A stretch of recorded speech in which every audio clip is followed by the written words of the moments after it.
Құрметті Жамбыл облысының тұрғындары мен қонақтары, үйлеріңізде өрт туындамасын десеңіздер, өрт қауіпсіздігінің негізгі ережелерін есте сақтаңыздар және тиісті деңгейде орындаңыздар. Жылыту аспаптарын пайдалану кезінде оқшаулағышы зақымдалған электр сымдарын пайдалануға тыйым салынады. Электр жылыту құралдарын тез тұтанатын заттарға жақын қоймаңыз.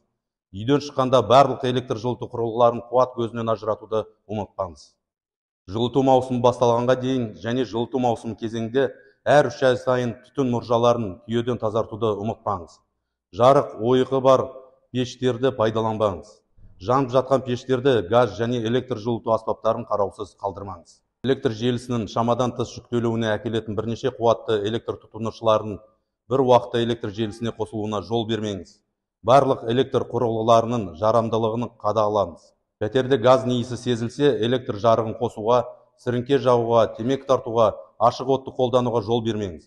Рұқсат етілген жағдайда газдың авариялық қызметін жедел шақырып, аталған қызмет келгенге дейін үй-жайды мұқият желдету қажет.